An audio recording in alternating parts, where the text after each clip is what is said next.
Subscribe now and press the bell icon. Never miss an update. Hello everyone, welcome back to DK education academy.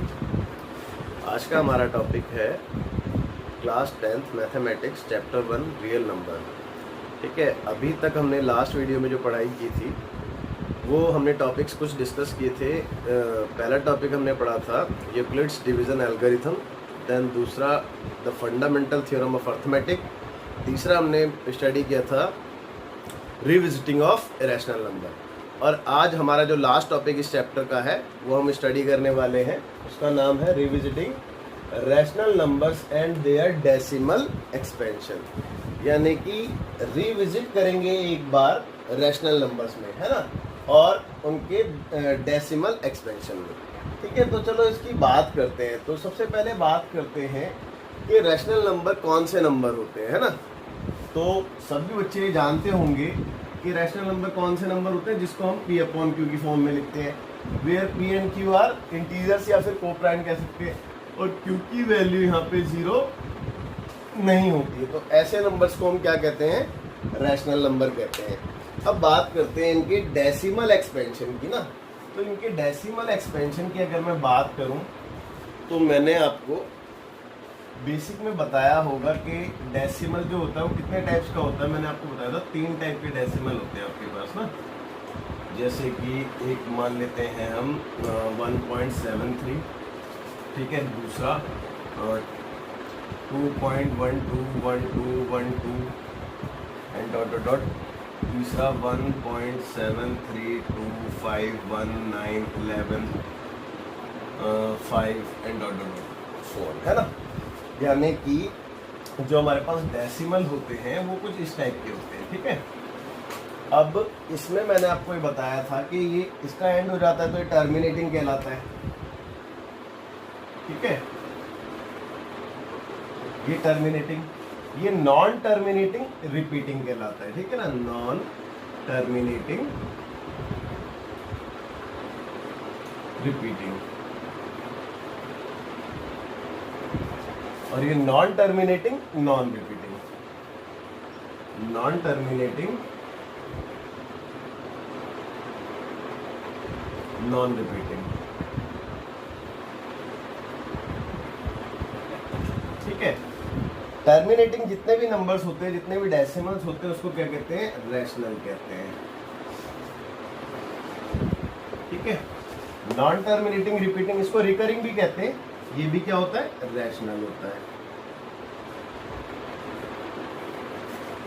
Non terminating non repeating, ऐसे number को हम क्या कहते हैं, irrational कहते हैं। ये मैं आपको लास्ट क्लास में बता चुका हूँ। ठीक है, तो आज हम बात कर रहे हैं ना रैशनल नंबर, उनके डेसिमल एक्सपेंशन की। कहने का मतलब ये है कि डेसिमल एक्सपेंशन मतलब यही होता है, इसी को डेसिमल एक्सपेंशन कहते हैं। यानी कि कोई भी रैशनल नंबर बेसिकली हमेशा P अपॉन Q की फॉर्म में क्यों होता है, क्योंकि वो रेशियो की फॉर्म में होता है ना। रैशनल मतलब रेशियो, है ना, तो रेशियो की फॉर्म में होना चाहिए कोई भी नंबर, तभी वो रैशनल कहलाता है। तो जैसे कि मान लेते हैं कि कोई भी नंबर ले लेते हैं, लेट्स से 40 अपॉन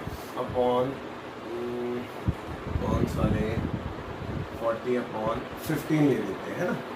ये एक नंबर लिया मैंने, अब ये एक रैशनल नंबर है। ठीक है, ये तो कंफर्म है। अब इसका डेसिमल एक्सपेंशन क्या होगा, एक बार वो चेक करते हैं। तो 40 को मैं डिवाइड कर सकता हूँ 15 से, है ना। इसका डेसिमल एक्सपेंशन निकालने के लिए तो चलो डिवाइड करते हैं।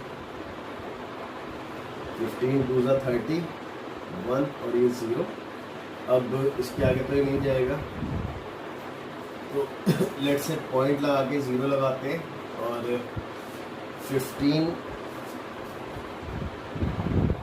6 90। ठीक है, 10। अच्छा, यहाँ तो आपके पास जो नंबर आ रहा है वो रिपीटिंग ही आ रहा है ना। ठीक है, एंड सो ऑन। तो इसका डेसिमल एक्सपेंशन निकालने का क्या तरीका है कि हम किसी भी रैशनल नंबर को हम डिवाइड करके, यानी कि लॉन्ग डिवीजन मेथड से भी कैलकुलेट कर सकते हैं। ठीक है, बट बट अगर मैं लॉन्ग डिवीजन से कैलकुलेट करता तो वो तो हमने मेथड ऑलरेडी 9th क्लास में सीख लिया है। तो रिविजिट करने का मतलब क्या है? तो आज यहाँ पे आपको कुछ नया सीखना है, मतलब जो 9th क्लास में आपने सीखा था उससे आगे का कुछ सीखना है ना। तो हमने डायरेक्ट लॉन्ग डिवीजन नहीं करना है। डायरेक्ट लॉन्ग डिवीजन करके ये नहीं बताना कि उसका डेसिमल जो है वो क्या होगा, टर्मिनेटिंग होगा या नॉन टर्मिनेटिंग होगा, ठीक है। अच्छा ये तो नहीं होगा, ये तो कंफर्म है, रैशनल तो नहीं होगा, या तो टर्मिनेटिंग होगा या नॉन टर्मिनेटिंग रिपीटिंग होगा। क्यों? क्योंकि हमारे पास जो नंबर्स होंगे वो कौन से होंगे? ओनली रैशनल नंबर्स होंगे। तो ये तो नहीं होगा। चलिए तो मैं इसको रफ कर देता हूँ इतने पार्ट को और आगे करते हैं फिर, है ना।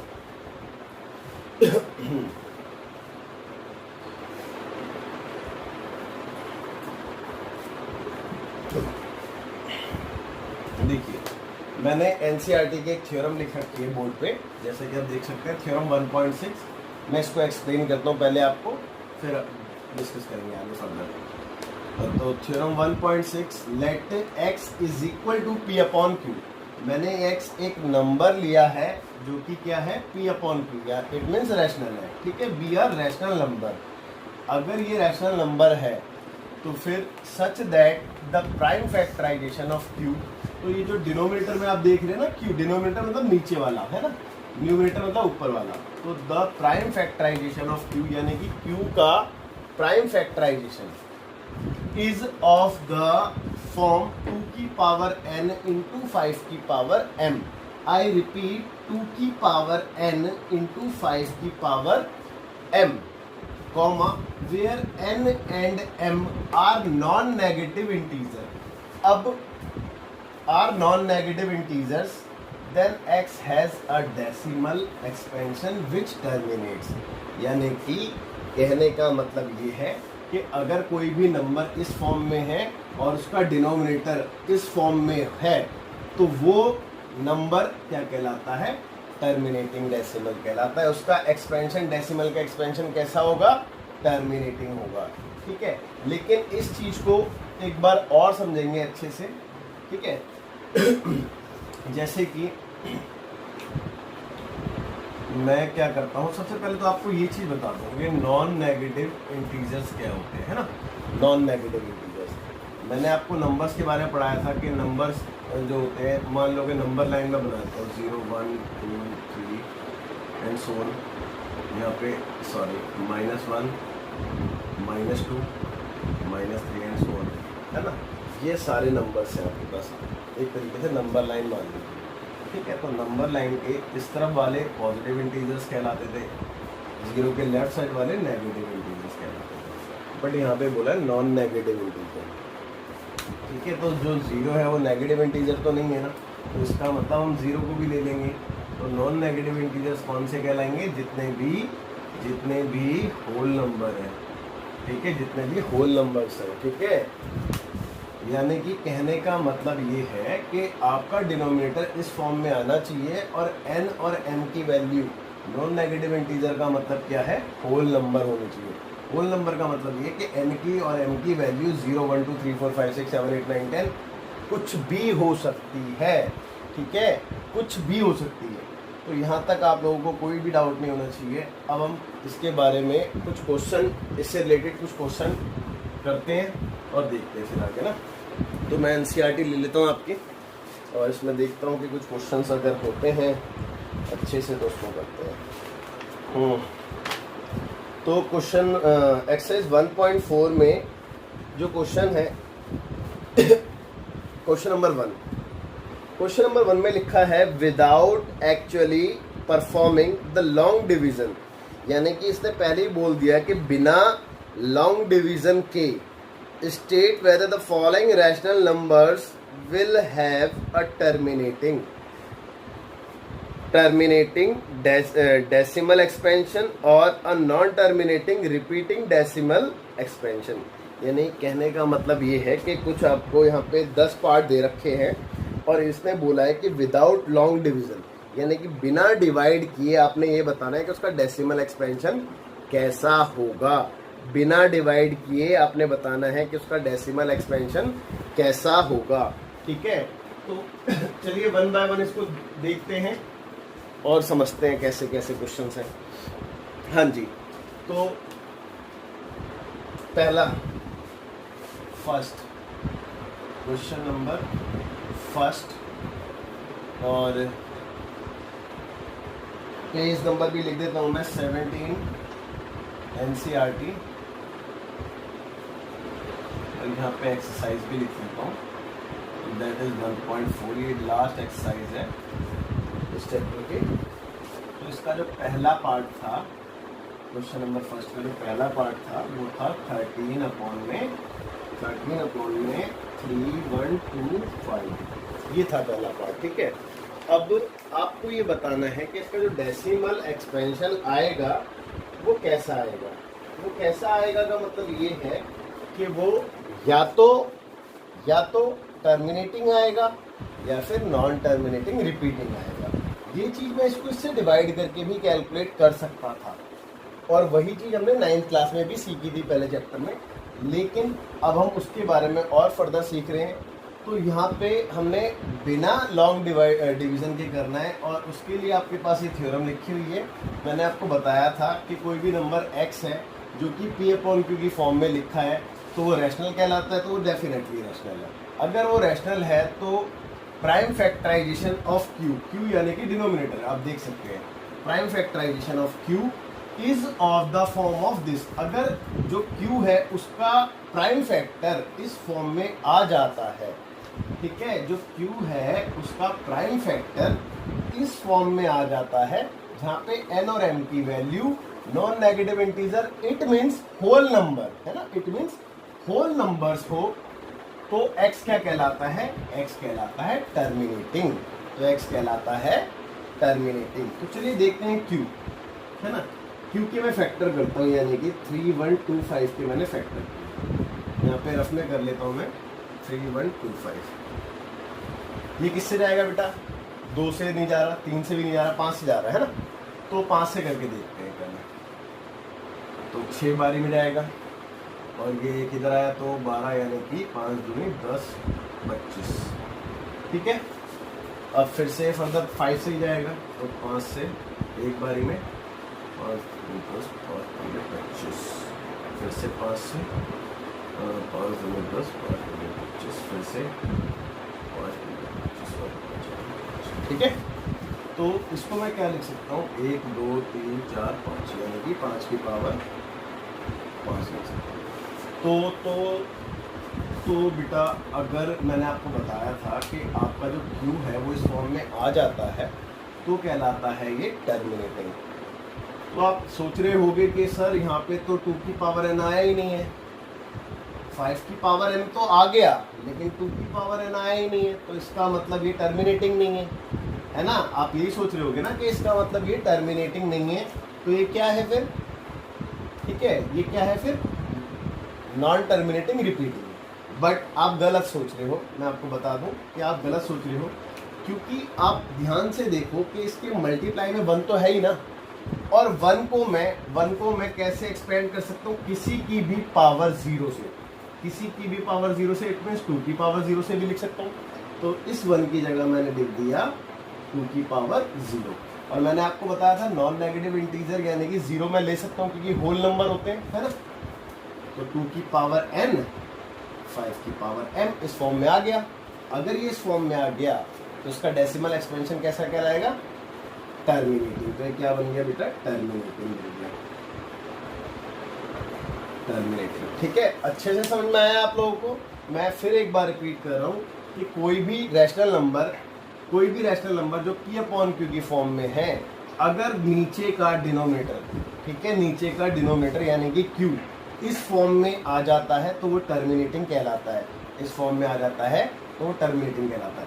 अब आपके माइंड में एक डाउट और आ रहा होगा कि सर अगर इस फॉर्म में नहीं आया तो वो क्या कहलाएगा, भैया ऑब्वियस सी बात है ना, वो नॉन टर्मिनेटिंग कहलाएगा। ठीक है, नॉन टर्मिनेटिंग रिपीटिंग कहलाएगा। क्लियर है, तो वो क्या कहलाएगा, नॉन टर्मिनेटिंग रिपीटिंग कहलाएगा। अगर इस फॉर्म में आता है तो वो टर्मिनेटिंग कहलाता है, इस फॉर्म में नहीं आता तो नॉन टर्मिनेटिंग रिपीटिंग कहलाता है। चलिए इसके कुछ और क्वेश्चन डिस्कस करते हैं। मैं इसको रफ कर देता हूँ फिलहाल।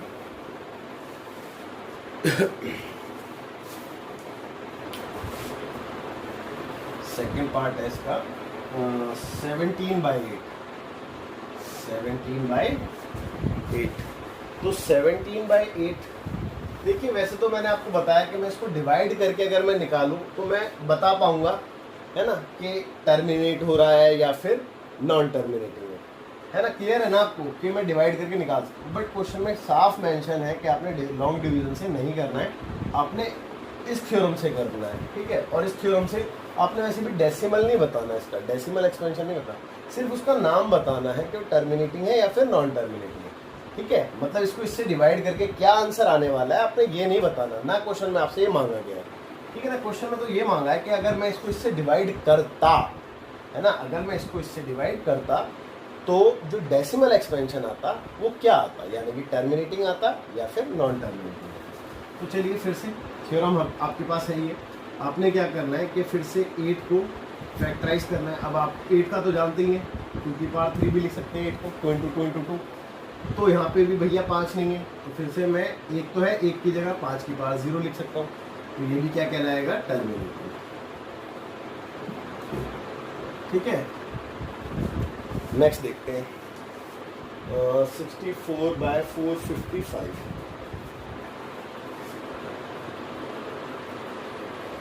64/455 एक बार चेक कर लेता हूँ मैं, हाँ बिल्कुल ठीक लिखा है। चलिए अब फिर से डिनोमिनेटर के मैंने फैक्टर करें, तो साइड में कर लेते हैं एक बार अपने 455 के फैक्टर 5 से जाएगा। अब ये किससे जाता है बताइए, 7 से। और अगर ये 7 से जाता भी है तो कोई बेनिफिट तो मिलने वाला है नहीं, बट फिर भी देख लेते हैं एक बार 1 टाइम में, और बचे 2। अब ये 13 से जाएगा, बस वैसे। तो ये आ गया आपका 5 × 7 × 13। अब भैया यहाँ पे समस्या आ गई थोड़ी सी, क्योंकि कुछ ऐसा सा नज़र नहीं आ रहा। तो आपके माइंड में एक बात आ रही होगी, जैसे कि मैंने इस वाले में भी बताया था, कि आप एक काम कर सकते हैं। क्या काम कर सकते हैं कि आपके पास 2 नहीं है, लेट्स से यहाँ पे तो है भाई 5⁻1 है, लेकिन 2 नहीं है, तो 2⁻0 आप यहाँ पे भी लिख सकते हैं। चलो ठीक है कि आपने 2⁻n और 5⁻m एक बार को बना दिया, बट आप खुद चेक करो कि क्या ये इस फॉर्म में है, क्योंकि बेटा ये वाला पार्ट एक्स्ट्रा आ चुका है आपके पास, है ना, क्योंकि ये वाला पार्ट एक्स्ट्रा आ चुका है। तो इसको तो हटा ही दो आप पहले, तो ये वाला पार्ट एक्स्ट्रा आ चुका है, तो इसका मतलब ये हुआ कि ये नॉन टर्मिनेटिंग रिपीटिंग है, ठीक है, ये टर्मिनेटिंग नहीं है, ठीक है। तो ये मैं यहाँ पे लिख देता हूँ नॉन टर्मिनेटिंग रिपीटिंग, ठीक है। क्लियर हो गया ये वाला भी। अब मैं इसके सारे क्वेश्चन नहीं करा रहा, कुछ क्वेश्चन मैं आपके लिए छोड़ देता हूँ, और इसमें से जो मुझे लगते हैं कि थोड़े से दिक्कत दे सकते हैं वो मैं एक बार को करा देता हूँ। तो नेक्स्ट देखिए ये वाला 5th पार्ट देख लेते हैं इसका, 4 छोड़ दिया मैंने। 5th में है 29/343। अब देखिए 343 के मैं फैक्टर अगर करूँगा तो आपको याद होने चाहिए कि 343 के फैक्टर क्या होते हैं, क्योंकि ये एक परफेक्ट क्यूब है, ठीक है, इसका 7 का, तो इसको 7 × 7 × 7 लिख सकते हैं। तो बेटा फिर से ये इस फॉर्म में नहीं आएगा, क्योंकि ये क्या है, 7⁻3, ठीक है, इस फॉर्म में नहीं आ रहा ना ये, ठीक है। अगर ये इस फॉर्म में नहीं आ रहा तो ये अगेन नॉन टर्मिनेटिंग रिपीटिंग कहलाएगा। क्लियर है, ठीक है। चलिए एक आध और देखते हैं 5th के बाद। 6th बहुत इजी है, 6th क्योंकि आपको देखो डायरेक्ट ही दे दिया, 6th में आपसे कोई मेहनत नहीं करवाई है। 23/2⁻3 और 5⁻2, ये तो ऑलरेडी इसी फॉर्म में दे दिया ना आपको, देखो 2⁻n × 5⁻n, तो ये तो डेफिनेटली टर्मिनेटिंग हो गया, है ना, तो इसमें तो कोई दिक्कत थी नहीं। इसके बाद 7th में हो सकता है बच्चे दिक्कत करें, तो मैं एक बार लिख देता हूँ 129/2⁻2 × 5⁻7 × 7⁻5, ये क्वेश्चन है ना। तो अगर मैं इसकी बात करूं तो ये भी नॉन टर्मिनेटिंग रिपीटिंग है, चेक कर लो आप। ये इस फॉर्म में नहीं है क्योंकि इसमें बेटा 7 की पावर 5 एक्स्ट्रा है ना, ये एक्स्ट्रा पार्ट आ चुका है, तो ये भी इस फॉर्म में नहीं है। तो ये भी क्या कहलाएगा, NTR, नॉन टर्मिनेटिंग रिपीटिंग। ठीक है, नॉन टर्मिनेटिंग रिपीटिंग। तो ठीक है, इतने क्वेश्चंस काफ़ी रहेंगे, बाकी की आप खुद कर सकते हो सेल्फ। इसके बाद आगे देखते हैं, नेक्स्ट क्वेश्चन में पढ़ रहा हूँ एक बार, क्वेश्चन नंबर 2। क्वेश्चन नंबर 2 देखते हैं, अभी इसको मैं रफ नहीं कर रहा, ठीक है ना। क्वेश्चन नंबर 2 में लिखा है write down the decimal expansion of those rational numbers in question number 1 above, यानी कि क्वेश्चन नंबर 1 यानी कि ये वाला है ना। कह रहा है, आई रिपीट, मैं दोबारा एक बार रिपीट कर देता हूँ कि write down the decimal expansion, यानी कि आपने लिखना है क्या, decimal expansion of those rational numbers, उन रैशनल नंबर्स के, किसके, उन रैशनल नंबर्स के जो कि क्वेश्चन नंबर 1 में है, यानी कि यहाँ पे है, और विच हैव टर्मिनेटिंग, जिसमें टर्मिनेट हुआ हो, जिसका डेसिमल एक्सपेंशन कैसा हो, टर्मिनेटिंग हो। ठीक है, which have terminating decimal expansion. Clear है ये बात। यानी कि मैंने देखो 10 के 10 तो आपको सॉल्व नहीं कराए हैं, लेकिन जितने कराए हैं उतने में से मैं आपको एक आध क्वेश्चन करा देता हूँ, जिससे कि आपको क्वेश्चन नंबर 2 क्लियर हो जाए। तो question number 2 page number same है 17, NCERT का क्वेश्चन है। ठीक है, क्वेश्चन में क्या लिखा है मैं दोबारा आपको समझा देता हूँ अच्छे से। क्वेश्चन में लिखा था कि आप उन रैशनल नंबर के डेसिमल एक्सपेंशन को लिखिए, उन रैशनल नंबर के डेसिमल एक्सपेंशन को लिखिए जो कि क्वेश्चन नंबर 1 में टर्मिनेटिंग हो, जो कि क्वेश्चन नंबर 1 में टर्मिनेटिंग हो। तो पहला ये है भाई, पहला पार्ट ही टर्मिनेटिंग था, तो इसमें आपसे क्या मांग लिया कि भैया इसके उसको लिखिए डेसिमल एक्सपेंशन को, है ना। अच्छा एक बात हो, अब आप कहोगे सर अब तो डेसिमल एक्सपेंशन तो सिर्फ और सिर्फ डिवाइड करके निकाला जा सकता है।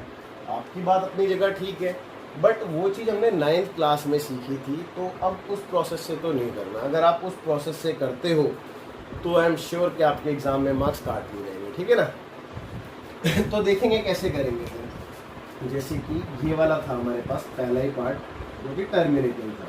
अच्छा मैं इसी क्वेश्चन को क्यों कर रहा हूँ, क्योंकि उसने बोला था जो जो टर्मिनेटिंग है ना आपने उसी को करना है, यानी कि आपने इसको नहीं करना, आपने इसको भी नहीं करना, आपने इसको भी नहीं करना। ये जो टर्मिनेटिंग है इन क्वेश्चंस को करना है आपने, उसका बताना है डेसिमल एक्सपेंशन लिखना। अब पता है आप इसको कैसे करोगे बेटा, आप सबसे पहले तो ये देखोगे कि टर्मिनेटिंग है या नहीं है, क्योंकि आप क्वेश्चन नंबर 1 थोड़ी ना कर रहे हो, क्वेश्चन नंबर 2 कर रहे हो। तो क्वेश्चन नंबर 2 में पहले आपको ये बताना होगा कि ये टर्मिनेटिंग है ना। तो टर्मिनेटिंग बताने का तरीका तो यही है जो मैंने ऊपर क्वेश्चन नंबर 1 में कराया था। तो चलिए देखते हैं क्वेश्चन नंबर 1 के अकॉर्डिंग अगर मैं इसको देखूं तो ये क्या था बेटा, 5 की पावर 5 था, और इनटू में मैंने 2 की पावर 0 लिख दिया था फॉर्म बनाने के लिए, है ना। तो ये टर्मिनेटिंग है। अब ये टर्मिनेटिंग है तो मेरे को इसमें ये बताना है कि इसका डेसिमल एक्सपेंशन कैसा होगा। तो देखो याद रखना, आप एक चीज़ याद रखना, कभी भी है ना, कभी भी आप जैसे कि लेट से डिवाइड ही कर रहे हो, मान लेते हैं आपकी भाषा में कि सर डिवाइड ही करना पड़ेगा, कोई ऑप्शन नहीं, तो भैया डिवाइड करने के भी तो कोई इजी तरीके होंगे ना हमारे पास। जैसे कि एक बात आओ, मान लो कि यहाँ पे कोई भी नंबर है 3 4 3 7 और नीचे कोई भी नंबर है, लेट से कोई भी नंबर है 5 4 3 2, कोई भी नंबर है सकते है ना, मान लेते कोई भी नंबर। अगर मैं इसको इससे डिवाइड करूँ तो नो डाउट बड़े लफड़े वाली बात है, ठीक है, आप भी समझते हो और मैं भी समझता हूँ। लेकिन अगर ऊपर कितना ही बड़ा नंबर होता, मान लो कि ये सारे डिजिट भी ऊपर लिखे होते, मैं लिख देता हूँ 5 4 3 2, और नीचे कुछ ऐसा होता कि 10 की पावर, ठीक है, 10 की पावर होता मेरे पास, तो मेरे लिए डिवाइड करना बहुत आसान हो जाता। 10 की पावर कुछ भी होता, जैसे कि 10 की पावर 5 होता, 4 होता, 3 होता, है ना। तो देखिए जैसे कि लेट्स सी 10 की पावर 4 लेके देखता हूँ मैं, 3 4 3 7 5 4 3 2, ये नंबर है, और मैंने 10 की पावर 3 ले लिया या 4 ले लिया। चलो 10 की पावर 4 कितना होगा बेटा, यहाँ पे देख ले, 10 10 10 10 यानी कि ठीक है। तो 10 की पावर 4 कितना होगा? 1 1 2 3 4 1 2 3 4 यानी 10,000 है ना। अब मैं इसको अगर इससे डिवाइड करता तो बहुत इजी है मेरे लिए डिवाइड करना, बहुत ज़्यादा इजी है। क्यों? क्योंकि आपने सिर्फ ये नंबर ऑफ जीरोस काउंट करने हैं, कितने हैं? 4 हैं, और पीछे से 4 डिजिट के पहले पॉइंट लगा देना है। 1 2 3 4 ये पॉइंट आ गया, हो गया भैया डिवाइड, है ना, हो गया डिवाइड। तो इसका जो आंसर आया वो क्या आया? इसका जो आंसर आया वो आया 343.7.5432, यानी कि ये इसका डेसिमल एक्सपेंशन आ गया, ये इसका डेसिमल एक्सपेंशन आ गया। लेकिन ये मेरे लिए पता है इजी क्यों पड़ा? क्योंकि मेरे पास नीचे 10 की पावर समथिंग था। अगर नीचे 10 की पावर समथिंग है तो डिवाइड करना बहुत आसान होता है, लेकिन इस टाइप की सिचुएशन जो मैंने पहले लिखी थी उस टाइप की सिचुएशन में डिवाइड करना बहुत ही ज़्यादा टफ हो जाता है, बहुत मुश्किल हो जाता है। तो आपने बेसिकली ध्यान क्या रखना है? आपने ध्यान ये रखना है कि नीचे कुछ भी हो आप उसको कन्वर्ट कर दो, आप उसको कन्वर्ट कर दो 10 की पावर में, ठीक है, किसमें? 10 की पावर समथिंग में कन्वर्ट कर दो। तो चलिए देखते हैं कैसे कन्वर्ट कर सकते हैं इसको। देखो यहाँ पे 10 की पावर समथिंग तो नहीं था, तो 10 की पावर समथिंग बनाने के लिए मेरे को क्या करना पड़ेगा? पहली बात तो ये कि अगर यहाँ पे 2 होता है ना, अगर यहाँ पे 2 होता तो 2 से 5 का इंटू करके मैं 10 बना सकता था। अब यहाँ पे 2 तो चलो मैंने लगा भी दिया, जैसे कि 2 की पावर 0 की फॉर्म में लगा दिया, लेकिन इस केस में मैं दोनों बेस को मल्टीप्लाई नहीं कर सकता, क्योंकि हमने प्रीवियस क्लासेस में कुछ प्रॉपर्टीज़ पढ़ी है। प्रॉपर्टीज़ में हमने ये पढ़ा है कि अगर पावर इक्वल होती है, जैसे कि लेट्स से कि a की पावर m इंटू b की पावर भी m, अगर कुछ ऐसी सिचुएशन होती है तो मैं इन दोनों को इंटू कर सकता हूँ और सेम पावर ऊपर लिख सकता हूँ, है ना। लेकिन अगर पावर सेम नहीं है तो मैं मल्टीप्लाई नहीं कर सकता। तो मेरे को इस प्रॉपर्टी से एक बात समझ में आती है। क्या बात समझ में आती है? कि यहाँ पे अगर पावर 5 है ना तो 2 की भी पावर 5 होनी चाहिए। अब आप कहोगे कि सर ये 2 की पावर 5 कैसे बनाए? तो एक तरीका है ना, ऊपर और नीचे डिवाइड कर दो, 2 की पावर 5 से बन जाएगा। या ये तो वैसे ही 1 लिखा था यहाँ पे, मैंने क्या किया 2 की पावर 5 यहाँ पे भी लिख दिया और 2 की पावर 5 यहाँ पे भी लिख दिया। ये तो कर सकते हैं ना। तो अब ये क्या बन गया?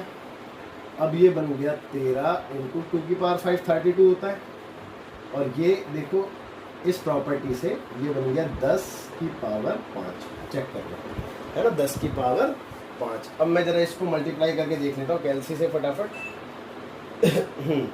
तो ये कितना था? 13 इंटू 32, तो ये आपका 416 आ गया, ठीक है।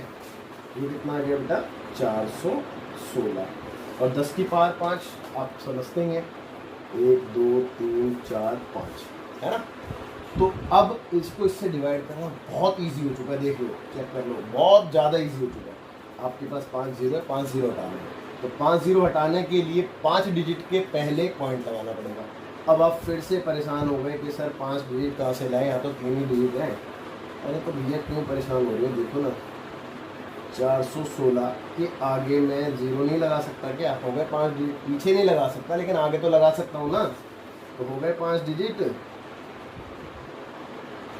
अब अगर मैं ये जीरो हटाता हूँ तो 1 2 3 4 5 के पहले पॉइंट लगा दो। अब यहाँ पे भी जीरो लगा ही सकते हैं क्योंकि पॉइंट दिखेगा नहीं मेरे को। तो इसका डेसिमल एक्सपेंशन क्या आ गया? 0.00416। ओके, आई होप कि अच्छे से आपको समझ में आया होगा। मैं फिर से एक बार इसको एक्सप्लेन कर दूँ थोड़ा सा। ये था आपके पास, आपने इसको पहले ये चेक किया कि ये रैशनल सॉरी क्या है, इसका टर्मिनेटिंग एक्सपेंशन है या फिर नॉन टर्मिनेटिंग। तो आपने ये चेक किया तो आपको पता चला टर्मिनेटिंग है। टर्मिनेटिंग होने के बाद आपने क्या कोशिश की? आपने कोशिश की 10 की पावर समथिंग डिनोमिनेटर में बनाने की। तो उसके लिए आपने 2 की पावर 5 का इंटू ऊपर और नीचे किया। अब यहाँ पे ये वाली प्रॉपर्टी यूज़ करके 10 की पावर 5 बन गया, ऊपर मल्टीप्लाई करके ये लिखा, फिर इसको इससे डिवाइड करने का तरीका आपको पता ही है। बस जितने जीरोज़ हैं ऊपर उतने डिजिट के पहले पॉइंट लगाना होता है। क्लियर है यहाँ तक?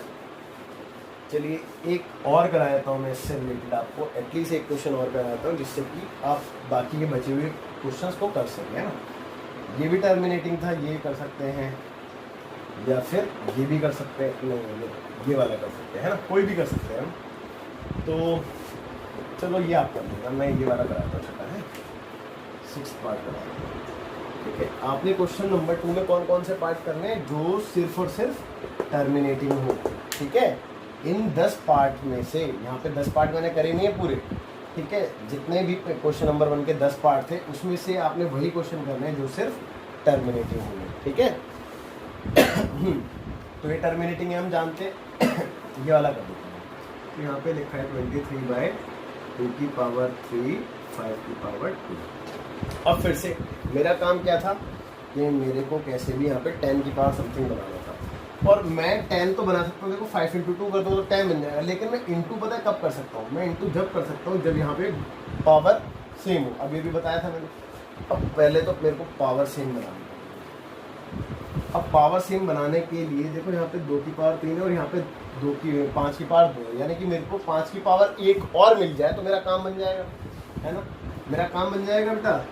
तो मैंने क्या किया, मेरे को 5 की पावर 1 की कमी थी, तो 2 की पावर 3 पे ऐसे रन दिया, 5 की पावर 2 भी ऐसे रहा, इंटू मैंने कर दिया 5 की पावर 1 से, ऊपर भी और नीचे भी, तो ऊपर भी कर दिया। चलो मैं पॉइंट नहीं इंटू लगाता हूँ, वरना कन्फ्यूज हो गया आप लोग, है ना। तो अब ऊपर तो सिंपल मल्टीप्लाई हो जाएगा और नीचे देख लेते हैं एक बार। ऊपर 15 5 और मतलब गलत करते हैं कुछ, मुझे लग रहा है 23 को 5 करना है ना, 15 का 5 और 10 और 115, ठीक है। तो ऊपर तो आ गया बेटा 115, और नीचे की बात करें तो 2 की पावर 3, और यहाँ पे जब बेस इक्वल होते हैं तो पावरें ऐड हो जाती हैं, ये भी प्रॉपर्टी आपने पढ़ी है। तो यहाँ पे हो गया 5 की पावर भी 3। अब मैंने पावर सेम बना लिया, अब मैं नीचे 10 बना सकता हूँ इजीली। तो नीचे मैंने क्या करा, वही वाली प्रॉपर्टी यूज़ करके 10 की पावर 3 लिख दिया, है ना। तो 115 एज इट इज़ आ गया, अपॉन में 10 की पावर 3 यानी कि 1000 होता है। अब 3 के पहले लगाना था तो पॉइंट यहाँ पे आ जाएगा, तो क्या आ गया बेटा 0.115, ये आपका आंसर। हाँ जी। तो यहाँ तक भी आप लोगों को कोई भी डाउट नहीं होगा, बहुत अच्छे से सारी चीज़ें क्लियर हुई होंगी, और आप बचे हुए जो फर्दर क्वेश्चंस हैं वो भी आप इजीली कर सकते हैं, है ना, उसमें भी कोई दिक्कत नहीं है, ठीक है। इसका एक क्वेश्चन और बचा है, मैं एक बार उसको और पढ़ लेता हूँ, उसमें क्या है क्या नहीं, उसके बाद फिर हम बात करते हैं ना। तो लास्ट क्वेश्चन है question number 3, the following real numbers have decimal expansion as given below. जो फॉलोइंग रैशनल नंबर्स हैं, फॉलोइंग रियल नंबर्स हैं, उनके जो डेसिमल एक्सपेंशन है वो आपको नीचे दिए हुए हैं given below. In each case decide whether they are rational और नॉट। आपने ये डिसाइड करना है वो रैशनल है या फिर नहीं है। इफ़ दे आर रैशनल, अगर वो रैशनल हैं तो end of the form P/Q।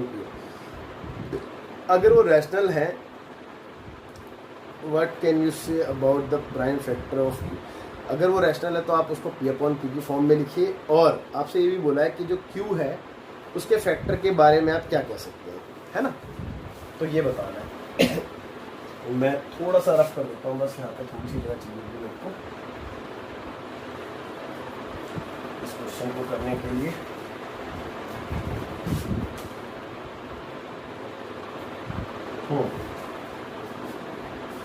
Question आप लोगों को अच्छे समझ में आ गया होगा।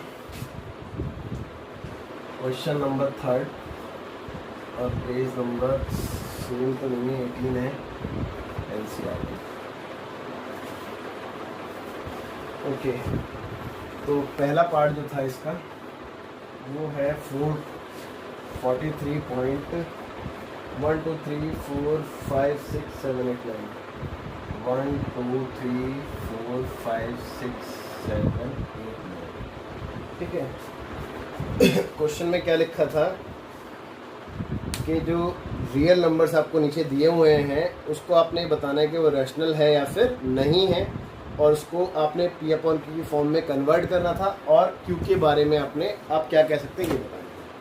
तो चलिए ठीक है, अगर मैं इसको P/Q की फॉर्म में कन्वर्ट करता हूँ तो कैसे करूँगा, इसका सॉल्यूशन देखेंगे। 43.1 2 3 4 5 6 7 8 9। इट मीन्स अगर मेरे को P/Q की फॉर्म में बनाना है तो नीचे Q कुछ ना कुछ चाहिए होगा मेरे को। तो एक बात आइए, यहाँ से अगर मैं पॉइंट हटा देता हूँ, है ना, अगर मैंने पॉइंट हटा दिया तो कितने डिजिट है, 1 2 3 4 5 6 7 8 9 डिजिट है। तो मैं 9 0 लगा सकता हूँ, यानी कि मैं 10 की पावर 9 लिख सकता हूँ यहाँ पे। ठीक है बेटा, जैसे मैंने पीछे के क्वेश्चन में किया था कि मैं यहाँ से 0 हटाने के लिए पॉइंट लगा रहा था, पॉइंट हटाने के लिए नीचे 0 लगा दी। ठीक है ना, तो यहाँ तक भी कोई दिक्कत नहीं होगी आप लोगों को। तो ये हो गया P अपॉन Q की फॉर्म। ठीक है, और आप चेक कर लो कि ऊपर भी क्या है, इंटीजर है, और नीचे भी इंटीजर है। तो integer upon integer it means rational number तो है यहाँ पे, है ना। अच्छा, तो आपने P अपॉन Q की फॉर्म में तो कन्वर्ट कर दिया इसको। अब आपसे बोला गया था कि आप Q के बारे में क्या कह सकते हैं, तो Q के बारे में आप क्या कह सकते हैं वो देख लेते हैं।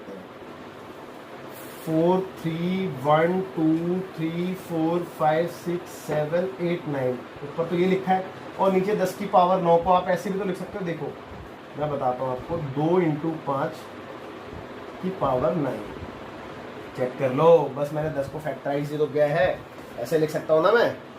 तो अगर मैं इसको ऐसे लिख सकता हूँ तो फिर अगले स्टेप में 1 2 3 4 5 6 7 8 9 अगले स्टेप में मैं इसको अलग अलग भी पावर कर सकता हूँ, यानी 2 की पावर 9 × 5 की पावर 9। और अगर ये इस फॉर्म में आ गया, अगर ये इस फॉर्म में है तो हम क्या कह सकते हैं कि ये टर्मिनेटिंग है ना। और डिनोमिनेटर के बारे में हम यही कह सकते हैं कि ये इस फॉर्म में प्रेजेंट है। तो बेटा इसके बाद जो आपके 2 पार्ट बच जाते हैं, ठीक है, पार्ट सेकंड और पार्ट थर्ड। तो पार्ट सेकंड तो P अपॉन Q की फॉर्म में कन्वर्ट हो ही नहीं सकता है। मैं लिख के दिखाया था आपको, 0.120 120, फिर 120 के बाद 1200, फिर 12300, फिर 120000, कुछ ऐसा नंबर है। तो ये तो बेटा P अपॉन Q की फॉर्म में कन्वर्ट हो ही नहीं सकता है, आप खुद चेक कर लो, क्योंकि ये नंबर इरेशनल नंबर है, क्योंकि ये नंबर इरेशनल नंबर है। और देख लो, आप खुद देख लो, ना ही रिपीट हो रहा है और ना ही एंड हो रहा है। तो ये P अपॉन Q की फॉर्म में हम इसको नहीं लिख सकते हैं, है ना। ये क्वेश्चन हमारा ये था कि जो आपको रियल नंबर्स दे रखे हैं उसको आप P अपॉन Q की फॉर्म में कन्वर्ट कीजिए और Q के बारे में बताइए। तो ये कन्वर्ट हो सकता था, हमने कर दिया, ये कन्वर्ट ही नहीं हो सकता। अब इसके बाद आपका लास्ट क्वेश्चन बचा है, लास्ट पार्ट क्वेश्चन का, वो है 4 3 1 2 3 4 5 6 7 8 9 1 2 3 4 5 4 5 6 7 8 9 4 5 6 7 8 और इस पे 12 है। ठीक है, इस पे 12 है। तो बेटा इसको भी आपने क्या करना है, P अपॉन Q की फॉर्म में कन्वर्ट करना है। ये तीसरा पार्ट है, यहाँ पे लिख देता हूँ मैं। ठीक है, और P अपॉन Q की फॉर्म में कन्वर्ट होने के बाद Q के बारे में आपने बताना है कि Q क्या है ना। तो बेटा इस टाइप के क्वेश्चन थोड़ा सा रिकॉल करो, आपने 9th क्लास में भी पढ़ रखे हैं, है ना, आपने 9th क्लास में भी पढ़ रखे हैं। तो मैं ये चाहता हूँ कि ये क्वेश्चन आप खुद से ट्राई करें, ठीक है, सेल्फ ट्राई करें। अगर इन केस आपका डाउट आता है तो मैं आपको बताऊँगा, ठीक है। तो आज की जो वीडियो थी वो बहुत ही इम्पॉर्टेंट थी और बहुत अच्छे से आपको सारी चीज़ें समझ में आई होंगी, ठीक है। और अगर फर्दर कोई भी डाउट हो आप लोगों को तो मेरे को कमेंट कर सकते हैं, और इसके बाद हम नेक्स्ट चैप्टर करेंगे, चैप्टर 2 पॉलिनॉमियल। ठीक है, ओके, बाय, थैंक यू।